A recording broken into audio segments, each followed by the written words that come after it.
Adrenochrome is a chemical compound formed by the oxidation of adrenaline in blood. It is most commonly harvested from the pineal gland of a young child. Its difficult extraction has made it a very exclusive product. As a result, it has most often been associated with the exceptionally wealthy and very powerful.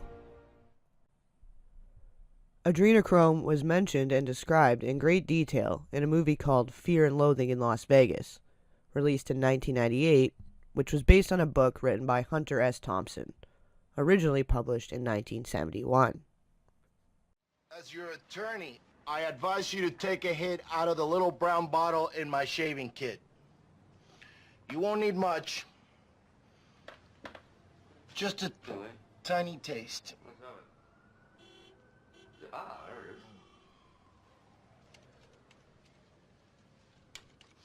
What is this shit? That stuff makes pure mescaline seem like ginger beer, man.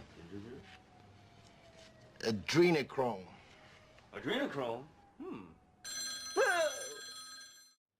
Anyway, the last thing in the world you want to do is go to this hotel again. They'll trace the call and put you straight behind bars.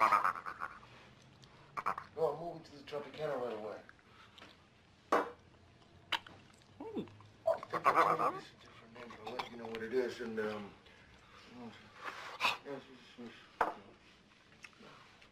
I gotta get off. Well, I have this phone tap, baby. Yeah, I know, it was horrible, but it's all over now. Oh, my God. There's someone at the door. Where'd you get this? Never mind, it's absolutely pure. What kind of monster client have you hooked up with this time? Satanism freak. I think there's only one source for this stuff. The, adrenaline gland from a living human body. I know. The guy didn't have any cash to pay me. He offered me human blood, said it would take me higher than I'd ever been in my life.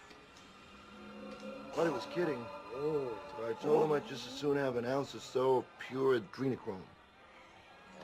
Or maybe just a fresh adrenaline gland to chew on. I could already feel the stuff working on me. The first wave felt like a combination of mescaline and methadone. Maybe I should take a swim, I thought. Yes, sir. They nailed this guy for child molester. He swore he didn't do it. Why should I fuck with children, he said. They're too small. Christ, what could I say? Even a goddamn werewolf is entitled to legal counsel. Didn't dare to turn a creep down.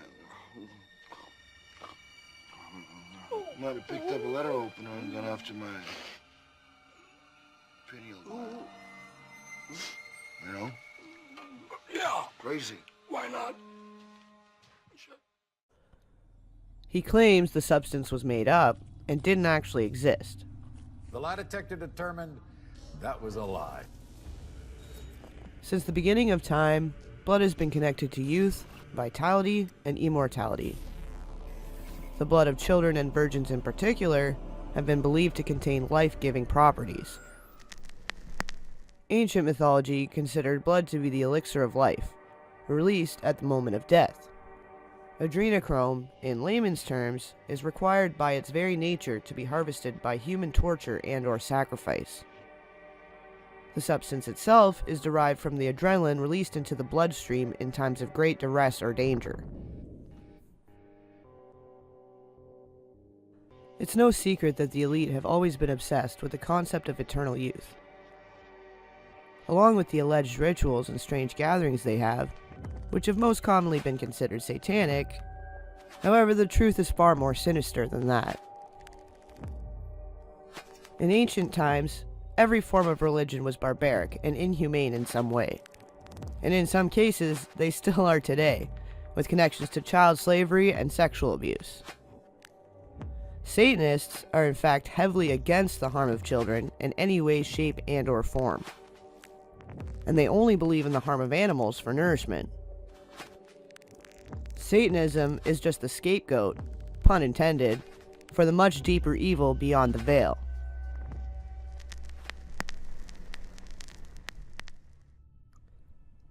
Secret societies involved in the occult, and the rituals they partake in, are worlds apart from bloodletting a carcass you intend to consume.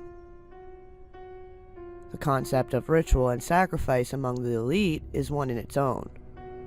Some may call them the Illuminati, but in general it's likely more isolated than that, and not belonging to one greater group. The occult has existed for thousands of years. It can be light or dark, and can be practiced solo or within a group. Each person has their own varying degrees of moral standards and beliefs, same as any person would in any other church or religious sect. Have you ever seen the movie The Craft? If not, spoiler alert, with great power comes greater good and greater evil. The same could be said about wealth, fame, and or power. What most people in general have in common is the interest in the fountain of youth. Otherwise, the term midlife crisis wouldn't exist. Even people without a lot of money will spend theirs on creams, ointments, and other skincare regimens to maintain their youthfulness. That's what brings these individuals together. And in some cases, along with spending a lot of money, they're willing to make great sacrifices to chase a pure high, youthfulness, and or the feeling of power. Pedophilia and MKUltra are only the tip of the iceberg for what's really going on behind the scenes. Some of these elite aren't even that discreet with their interest in acquiring the blood of the young.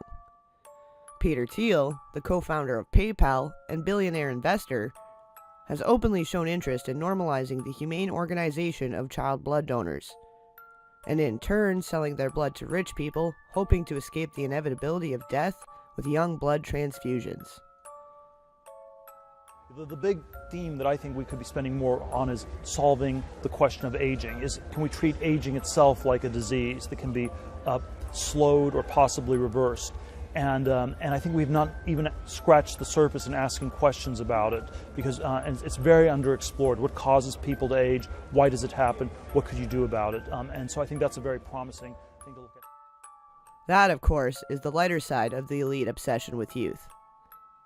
The darker side requires the torture and or sacrifice of young children. Adrenochrome also plays a big part in the idea of MKUltra. Several small-scale studies conducted in the 1950s and 60s reported that adrenochrome triggered psychotic reactions such as thought disorder, derealization, and euphoria.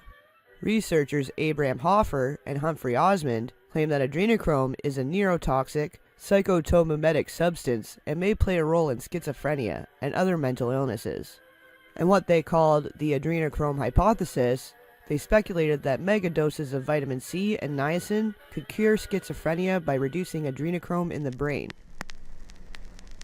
Psychosis and derealization, with the addition of euphoria, are some of the key ingredients in creating an MK mind control victim. The use of adrenochrome can create the perfect mind state, without the need for trauma, hypnosis, or torture. In past videos, I've chosen to evade the much darker topics such as MKUltra and elite pedophile rings, for the simple fact that it's all very complex in its interconnectivity.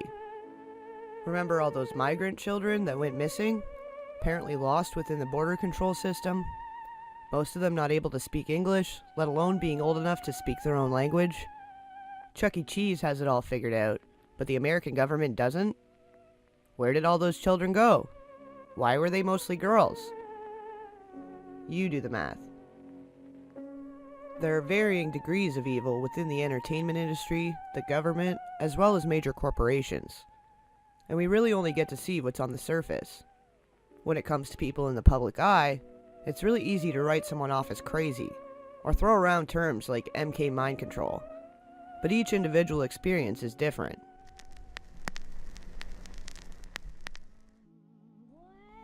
Everyone has a different perspective, and what might seem innocent, like using a quote from The Wizard of Oz, could be sinister, and someone having a complete mental breakdown could just be as a result of life and career stress.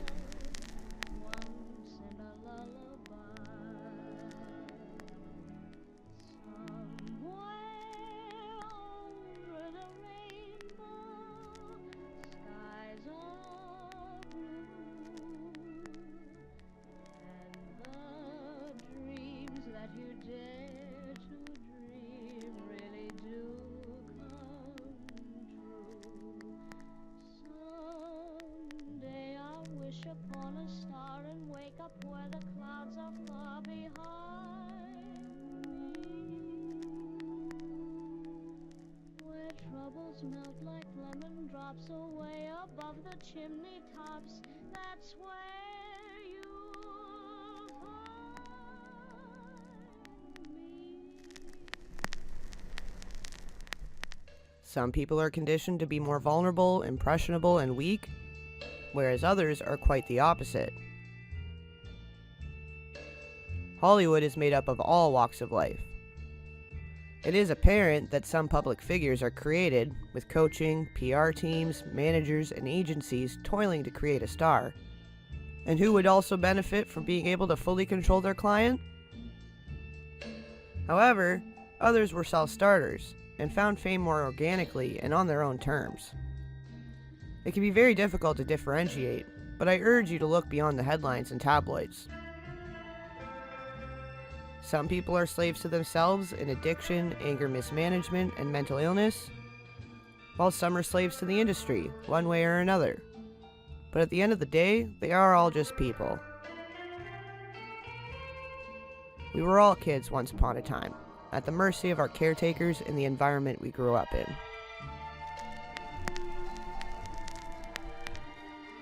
I guess I sort of got off track, but I get a lot of comments on my Still Not Crazy videos talking about MKUltra and other underground Illuminati type stuff, to which I'm very aware of its existence and potential use.